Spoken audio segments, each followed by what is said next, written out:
ప్రతిపక్షంలోనే కాదు అధికార పక్షంలో ఉన్న నిరుద్యోగులు విద్యార్థుల కోసం పోరాడుతా అంటున్నారు ఎమ్మెల్సీ బల్మూరి వెంకట్. గత ప్రభుత్వం నిరుద్యోగులను మోసం చేసిందని, కాంగ్రెస్ ప్రభుత్వం అధికారంలోకి రాగానే 30,000 మంది ఉద్యోగులకు నియామక పత్రాలు అందజేయడమే కాకుండా గ్రూప్ 1, గ్రూప్ 2లకు నోటిఫికేషన్ కూడా ఇచ్చామన్నారు. కార్పొరేట్ విద్యా సంస్థలన్నీ ఫీ దోపిడీ చేసి విద్యార్థుల తల్లిదండ్రులను ఇబ్బందులకు గురిచేస్తున్నాయని, అధిక ఫీజు దోపిడీ చేసే సంస్థలపై కఠిన చర్యలు తీసుకుంటామంటున్న ఎమ్మెల్సీ బల్మూరి వెంకట్తో మా ప్రతినిధి భవిత ఫేస్ టు ఫేస్.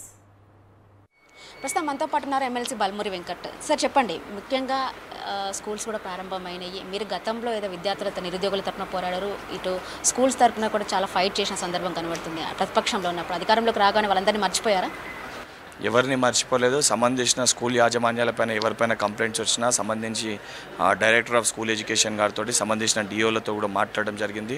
మా ఎన్ఎస్ఏ సోదరులు ఎవరైతే అక్రమంగా ఈ బుక్స్ కానీ ఎసంటివైతే అమ్ముతారో వాటన్నిటిపైన కూడా ఎన్ఎస్ఏ వాళ్ళు వెళ్ళి డైరెక్ట్గా వెళ్ళి సీజ్ చేయించిన పరిస్థితులు కూడా ఉన్నాయి అనేక జాగాలలో. దానికి సంబంధించి ఫీ రెగ్యులేషన్ సంబంధించి కూడా గతంలో ఏదైతే ఒక కమిటీ రిపోర్ట్ ఇచ్చిందో ఆ కమిటీ పైన కూడా మా ముఖ్యమంత్రి గారు ఆల్రెడీ రివ్యూ చేస్తారు. నెక్స్ట్ 1 వీక్లో దానిపైన కూడా డెసిషన్ తీసుకుంటారు. ముఖ్యంగా అంటే మీరు పోరాడినప్పటికీ కూడా ఈసారి అంటే రేపటి నుంచి కూడా మళ్ళీ స్కూళ్ళు ప్రారంభం కానబోతున్నాయి. స్కూళ్ళ దోపిడీ మాత్రం అరికట్టలేకపోయారు.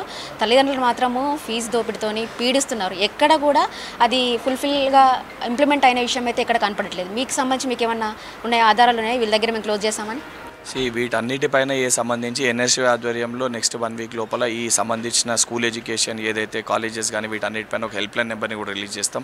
ఎక్కడన్నా అధికారులు ఎవరన్నా స్పందించకపోయినా ఎవరిని ఇటువంటి ఇష్యూస్ ఉన్నా కూడా అవన్నీ మా దృష్టికి తీసుకొని వస్తే అధికారంలో ఉన్నాం కాబట్టి ఆ సంబంధించిన అధికారులపైన కానీ ఆ సంబంధించిన యాజమాన్యాలపైన చర్యలు తీసుకునే విధంగా, అదేవిధంగా స్కూల్స్ ప్రారంభమైనాక ఒక ఎమ్మెల్సీగా నేను కూడా వీలైనన్ని ఏదైతే గవర్నమెంట్ స్కూల్స్ కానీ ఇతర స్కూల్స్ ఏవైతే ఉన్నాయో ప్రభుత్వానికి అనుబంధంగా ఉన్న స్కూల్స్లో నేను కూడా యూనివర్సిటీ స్కూల్స్ కూడా తిరుగుతాను. సమస్యలన్నీ కూడా ఏమన్నా నేరుగా నేను ఆ విద్యార్థుల దగ్గరికి వెళ్ళి తెలుసుకొని అన్ని సమస్యలను కూడా ముఖ్యమంత్రి గారి దృష్టికి తీసుకొని వెళ్ళి, ఎందుకంటే ముఖ్యమంత్రి గారు విద్యాశాఖ మంత్రిగా ఉన్నారు కాబట్టి వారి దృష్టికి తీసుకొని వెళ్ళి ప్రతి సమస్యను కూడా పరిష్కరించే ప్రయత్నం తప్పనిసరిగా చేస్తాం. ముఖ్యంగా మీరు వచ్చినటువంటి అధికారంలోకి వచ్చినట్టు 3 నెలల్లోపే 30,000 ఉద్యోగాలు ఇచ్చాము అని చెప్పేసి మీరు పదే చెప్పుకునే పరిస్థితి నడుతుంది. గతంలో వీఆర్ఎస్ ప్రభుత్వం ఇచ్చినటువంటి నోటిఫికేషన్లకి మీరు కేవలం సర్టిఫికేట్స్ ఇష్యూ చేశారని చెప్పేసి విద్యార్థులు అయితే తీవ్రంగా చెప్తున్న పరిస్థితి నడుతుంది. మీ హయాంలో ఎప్పుడు నోటిఫికేషన్స్ జారీ చేయబోతున్నారు, ఎప్పుడు ఉద్యోగాలు? గ్రూప్ 1 నోటిఫికేషన్ కానీ, గ్రూప్ 2 నోటిఫికేషన్ కానీ, గ్రూప్ 3 నోటిఫికేషన్ కానీ, డిఎస్సి కానీ ఇవన్నీ కూడా మా హయాంలో వచ్చినాయి. మేము నిర్వహిస్తామని డేట్స్ ఇచ్చినాయి.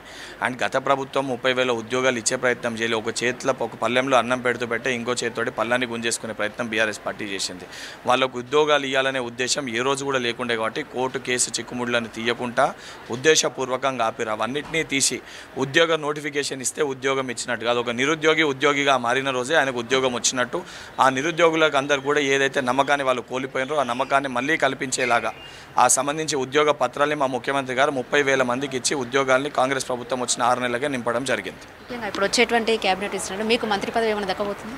సంబంధించి పార్టీ ఇప్పటికే నాకు చాలా పెద్ద పదవి ఎమ్మెల్సీ పదవిని ఇచ్చింది. నాకు ఇచ్చిన పదవిలో ఏదైతే గత 9 సంవత్సరాలుగా యువకులకి, విద్యార్థులకి, తెలంగాణ ప్రజల సమస్యలు వేటిపైన అయితే పోరాటం చేసినామో ఆ సమస్యలన్నింటినీ కూడా పెద్దలు మా మంత్రుల దగ్గరికి ముఖ్యమంత్రి దృష్టికి తీసుకొని వెళ్ళి ఆ సమస్యల్ని పరిష్కరించే దానిపైన దృష్టి ఉంది తప్ప దీనికంటే పెద్ద పదవి రావాలని ఆశలో కానీ ఆలోచనలో నేను లేను. ముఖ్యంగా ఇప్పుడు స్కూల్స్ స్టార్ట్ అయినాయి, కాలేజ్ కూడా స్టార్ట్ అయినాయి. ఇటు ఫీజు నియంత్రణకు సంబంధించి కావచ్చు, ఇటు కార్పొరేట్ విద్యాలయ స్కూల్స్ కావచ్చు, కాలేజ్ కావచ్చు, వాళ్ళకి మేనేజ్మెంట్కి మీరు ఎలాంటి హెచ్చరికలు జారీ చేస్తారు? ఏదైతే సంబంధించి స్కూల్ యాజమాన్యాలకు కానీ కాలేజ్ యాజమాన్యాలకు కానీ అడ్డగోలుగా ఫీజుల పేరుట మీరు తల్లిదండ్రులను కానీ వాళ్ళని ఇబ్బంది పెడితే ఏదైతే సంబంధించి ప్రభుత్వ పరంగా మీ పైన తప్పనిసరిగా చర్యలు తీసుకోవడం జరుగుతుంది.